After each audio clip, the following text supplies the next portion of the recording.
Hello friends, कैसे हैं आप लोग। उम्मीद करता हूँ बहुत ही बढ़िया होंगे। दोस्तों हम लोग डीसी जनरेटर के शॉर्ट नोट्स यहाँ पर देख रहे हैं। दोस्तों यहाँ पे आप जितने भी पॉइंट्स देख रहे हैं ये सभी किसी ना किसी एग्जाम में आए हुए हैं, जैसे कि SSC JE, UPPCL JE, RRB JE और जो अदर टेक्निकल एग्जाम्स होते हैं उनमें ये क्वेश्चंस आए हुए हैं। दोस्तों इससे पहले वाली वीडियो में हमने introduction working principle of DC generator, इसमें हमने योक और पोल कोर और पोल शू के बारे में पढ़ा था।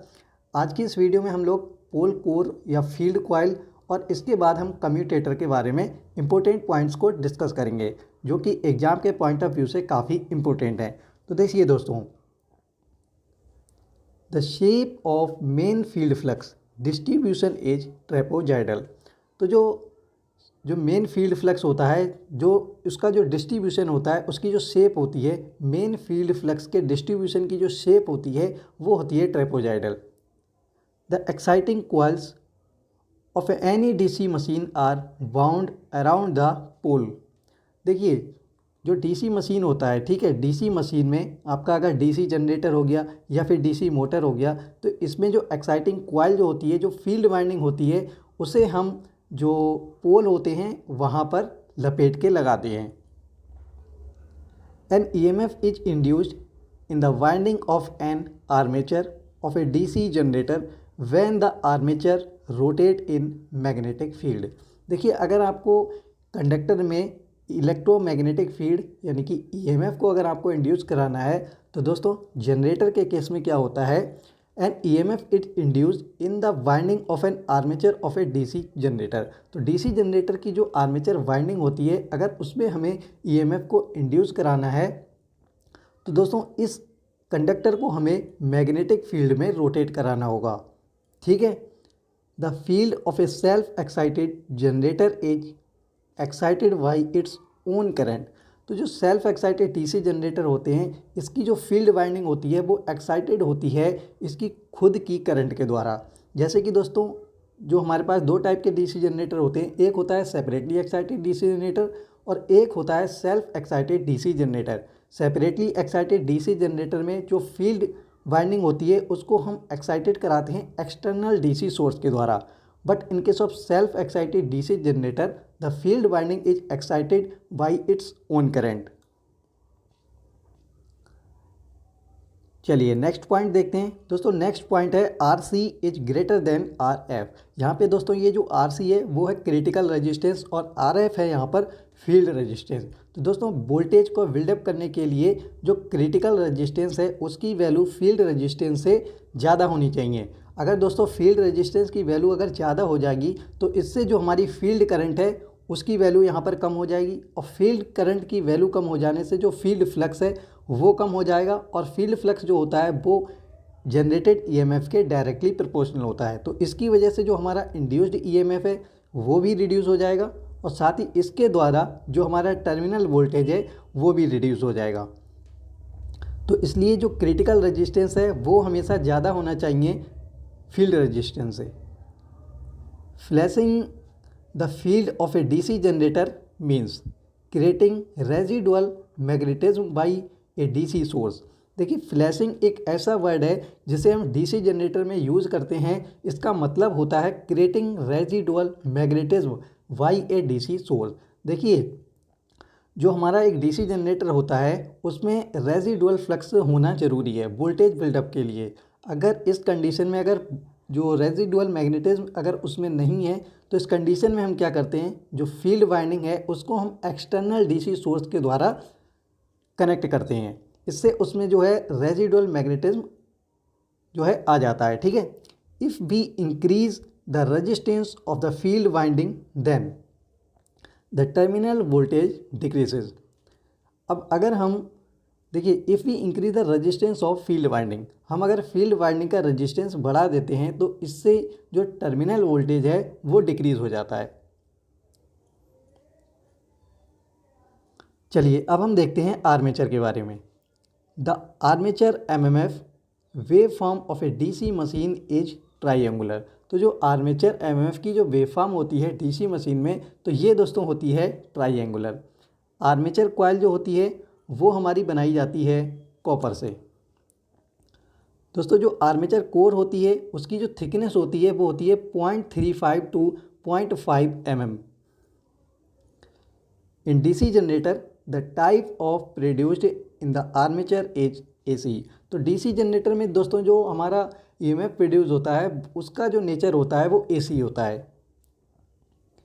If we want to reduce the armature, यहाँ पे दोस्तों आर्मेचर करंट होगा, ठीक है। If we want to reduce the armature current then armature resistance maximum and field resistance minimum. देखिए करंट जो होती है वो वहाँ फ्लो होती है जहाँ पे रेजिस्टेंस की वैल्यू लो होती है। तो अगर हमें आर्मेचर करंट को रिड्यूस करना है तो वहाँ पे हमें रेजिस्टेंस ज़्यादा करना होगा। तो इसकी वजह से हम आर्मेचर रेजिस्टेंस को यहाँ पर मैक्सिमम बोला गया है, और जो फील्ड रेजिस्टेंस है उसे हम कम कर देंगे तो वहाँ पे करंट ज़्यादा हो जाएगी, ठीक है, फील्ड वाइंडिंग में। Armature core is made up of laminated silicon steel to reduce the eddy current loss and hysteresis loss. जो आर्मेचर कोर होती है हमारी डीसी जनरेटर या डीसी मोटर में, तो इसको हम लैमिनेटेड करके बनाते हैं, और जो मटेरियल यूज़ करते हैं लैमिनेटेड कोर के लिए वो यूज़ करते हैं सिलिकॉन स्टील। इसका दोस्तों यूज़ करने से क्या होता है, जो एडी करंट लॉस होते हैं वो कम हो जाते हैं। तो दोस्तों यहाँ पे जो एडी करंट लॉस हैं वो कम हो जाते हैं, साथ ही दोस्तों जो हिस्टैरिसीस लॉसेस होते हैं वो भी यहाँ पर कम हो जाते हैं लैमिनेटेड सिलिकॉन स्टील का यूज़ करके। तो अब दोस्तों हम देखते हैं कम्यूटेटर के बारे में। कम्यूटेटर के बारे में जो इम्पोर्टेंट पॉइंट है वो दोस्तों यहाँ पे पहला पॉइंट है, mica is a insulator used in A commutator. तो माइका एक तरह का इंसुलेटर है जिसे हम डीसी जनरेटर या डीसी मोटर में हम कम्यूटेटर में यूज़ करते हैं, ठीक है, यूज्ड इन ए कम्यूटेटर। अब दोस्तों कम्यूटेटर में क्या होता है, डीसी कम्यूटेटर का जो काम है वो डीसी जनरेटर में है एसी टू डीसी। वहीं दोस्तों अगर हम बात करें डीसी मोटर में तो ये कम्यूटेटर करता है डीसी को एसी में convert. In a DC generator current to the external circuit from armature is given through commutator and brushes. तो डीसी जनरेटर में जो करंट होती है उसको अगर एक्सटर्नल सर्किट में भेजा जाता है तो इसको जो भेजा जाता है इसे हम भेजते हैं कम्यूटेटर और ब्रश के थ्रू। देखिए दोस्तों कम्यूटेटर जो है वो डीसी जनरेटर में एक तरह से मैकेनिकल रेक्टिफायर की तरह वर्क करता है, और डीसी मोटर में ये वर्क करता है मैकेनिकल इन्वर्टर की तरह। The maximum allowable voltage between adjacent segment is 30 to 40 volt. तो जो मैक्सिमम अलाउएबल जो वोल्टेज है कम्यूटेटर के जो सेगमेंट होते हैं उनके बीच में दोस्तों 30 से लेकर 40 वोल्ट तक अलाउएबल है। अब बात करते हैं हम कम्यूटेटर के फंक्शन की। तो दोस्तों इसका फंक्शन होता है alternating current to unidirectional current. एक अल्टरनेटिंग करंट को ये यूनिडायरेक्शनल करंट में कन्वर्ट कर देता है। Commutator segments are made up of hard drawn copper. तो ये जो कम्यूटेटर सेगमेंट होते हैं इनको हम बनाते हैं हार्ड ड्रॉन कॉपर से। DC generator are design to developed armature voltage not exceeding 650 volt because of limitation of commutator। दोस्तों डीसी जो जनरेटर होता है इसको हम बहुत ही ज़्यादा वोल्टेज को जनरेट करने के लिए हम डिज़ाइन नहीं करते हैं। यहाँ पे इसको जो डिज़ाइन किया जाता है दोस्तों 650 वोल्ट तक हम डिज़ाइन करते हैं। अगर दोस्तों इससे ज़्यादा अगर हम डिज़ाइन कर देंगे तो जो कम्यूटेटर है उसमें जो है वो ख़राब होने लगेगा, उसकी जो माइका इंसुलेशन है वो ख़राब होने लगेगी।